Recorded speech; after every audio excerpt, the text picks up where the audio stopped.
Genesis chapter 38. At that time, Judah left his brothers and went down to stay with a man of Adullam named Hirah. There Judah met the daughter of a Canaanite man named Shua. He married her and laid with her. She became pregnant and gave birth to a son who was named She conceived again, gave birth to a son, and named him Onan. She gave birth to still another son, and named him Shelah. It was at Kezib that she gave birth to him. Judah got a wife for his firstborn, and her name was Tamar. But Judah's firstborn, was wicked in the Lord's sight, so the Lord put him to death.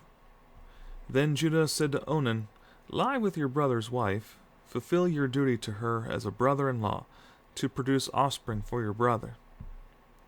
But Onan knew that the offspring would not be his.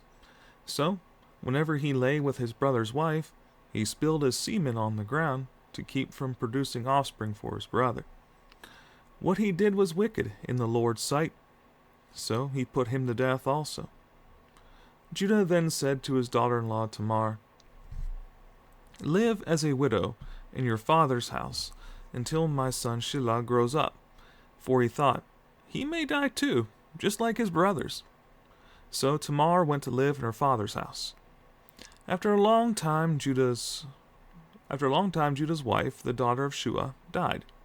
When Judah had recovered from his grief, he went up to Timnah, to the men who were shearing his sheep, and his friend Hirah, the Adullamite, went with him. When Tamar was told, "Your father-in-law is on his way to Timnah to shear his sheep," she took off her widow's clothes, covered herself with a veil to disguise herself, and then sat down at the entrance to Enaim, which is on the road to Timnah. For she saw that, though Shelah had not grown up, she had not been given to him as his wife. When Judah saw her, he thought she was a prostitute, for she had covered her face. Not realizing that she was his daughter-in-law, he went over to her by the roadside and said, "Come now, let me sleep with you." "And what will you give me to sleep with you?" she asked. "I'll send you a young goat from my flock," he said. "Will you give me something as a pledge until you send it?" she asked. He said, "What pledge should I give you?" "Your seal and its cord, and the staff in your hand," she answered. So he gave them to her and slept with her, and she became pregnant by him. After she left, she took off her veil and put on her widow's clothes again. Meanwhile, Judah sent the young goat by his friend the Adullamite in order to get his pledge back from the woman, but he did not find her. He asked the men who lived there, "Where is the shrine prostitute who was beside the road at Enaim?" "There hasn't been any shrine prostitute here," they said. So he went back to Judah and said, "I didn't find her. Besides, the men who lived there said, 'There hasn't been any shrine prostitute here.'" Then Judah said, "Let her keep what she has, or we will become a laughingstock. After all, I did send her this young goat, but you didn't find her." About 3 months later, Judah was told, "Your daughter-in-law, Tamar, is guilty of prostitution, and as a result, she is now pregnant." Judah said, "Bring her out and have her burned to death." As she was being brought out, she sent a message to her father-in-law. "I am pregnant by the man who owns these," she said. And she added, "See if you recognize whose seal and cord and staff these are." Judah recognized them and said, "She is more righteous than I, since I wouldn't give her to my son Shelah." And he did not sleep with her again. When the time came for her to give birth, there were twin boys in her womb. As she was giving birth, one of them put out his hand. So the midwife took a scarlet thread and tied it on his wrist and said, "This one came out first." But when he drew back his hand, his brother came out. And she said, "So this is how you have broken out." And he was named Perez. Then his brother, who had the scarlet thread on his wrist, came out. He was given the name Zerah. Now Joseph had been taken down to Egypt. Potiphar, An Egyptian, who was one of Pharaoh's officials, the captain of the guard, bought him from the Ishmaelites who had taken him there. The Lord was with Joseph, and he prospered. He lived in the house of his Egyptian master. When his master saw that the Lord was with him, and that the Lord gave him success in everything he did, Joseph found favor in his eyes and became his attendant. Potiphar put him in charge of his household, and he entrusted to his care everything he owned. From the time he put him in charge of his household and of all that he owned, the Lord blessed the household of the Egyptian because of Joseph.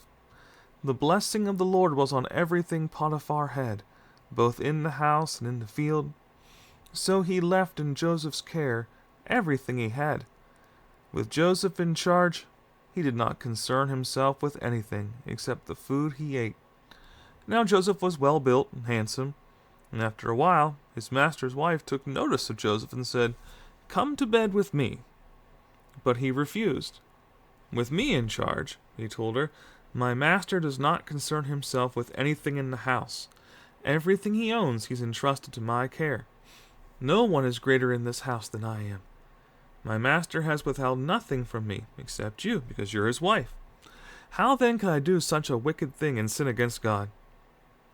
And though she spoke to Joseph day after day, he refused to go to bed with her or even be with her. One day he went into the house to attend to his duties, and none of the household servants was inside. She caught him by his cloak and said, "Come to bed with me." But he left his cloak in her hand and ran out of the house. When she saw that he had left his cloak in her hand and had run out of the house, she called her household servants. "Look," she said to them, "this Hebrew has been brought to us to make sport of us. He came in here to sleep with me, but I screamed. When he heard me scream for help, he left his cloak beside me and ran out of the house." She kept his cloak beside her until his master came home. Then she told him this story: "That Hebrew slave you brought us came to me to make sport of me. But as soon as I screamed for help, he left his cloak beside me and ran out of the house." When his master heard the story, his wife told him, saying, "This is how your slave treated me." He burned with anger. Joseph's master took him and put him in prison, the place where the king's prisoners were confined. But while Joseph was there in the prison, the Lord was with him. He showed him kindness and granted him favor in the eyes of the prison warden. So the warden put Joseph in charge of all those held in the prison, and he was made responsible for all that was done there. The warden paid no attention to anything under Joseph's care, because the Lord was with Joseph and gave him success in whatever he did. Some time later, the cupbearer and the baker of the king of Egypt offended their master, the king of Egypt. Pharaoh was angry with his two officials, the chief cupbearer and the chief baker, and put them in custody in the house of the captain of the guard, in the same prison where Joseph was confined.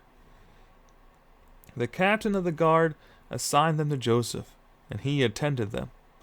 After they'd been in custody for some time, each of the two men, the cupbearer and the baker of the king of Egypt, who were being held in prison, had a dream the same night, and each dream had a meaning of its own.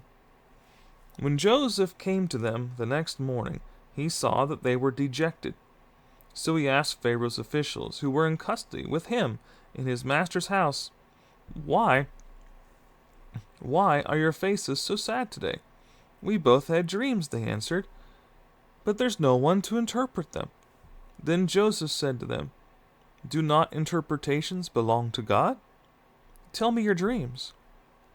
So the chief cupbearer told Joseph his dream. He said to him, "In my dream I saw a vine in front of me, and on the vine were 3 branches. As soon as it budded, it blossomed, and its cluster ripened into grapes. Pharaoh's cup was in my hand. I took the grapes, squeezed them into Pharaoh's cup, and put the cup in his hand." "This is what it means," Joseph said to him. "The 3 branches are 3 days. Within 3 days, Pharaoh will lift up your head and restore you to your position, and you'll put Pharaoh's cup in his hand, just as you used to do when you were his cupbearer. But when all goes well with you, remember me and show me kindness. Mention me to Pharaoh and get me out of this prison. For I was forcibly carried off from the land of the Hebrews, and even here I've done nothing to deserve being put in a dungeon." When the chief baker saw that Joseph had given a favorable interpretation, he said to Joseph, "I too had a dream. On my head were 3 baskets of bread. In the top basket were all kinds of baked goods for Pharaoh, but the birds were eating them out of the basket on my head." "This is what it means," Joseph said. "The 3 baskets are 3 days. Within 3 days, Pharaoh will lift off your head and hang you on a tree, and the birds will eat away your flesh." Now the 3rd day was Pharaoh's birthday, and he gave a feast for all his officials. He lifted up the heads of the chief cupbearer and the chief baker in the presence of his officials. He restored the chief cupbearer to his position, so that he once again put the cup into Pharaoh's hand. But he hanged the chief baker, just as Joseph had said to them in his interpretation. The chief cupbearer, however, did not remember Joseph. He forgot him.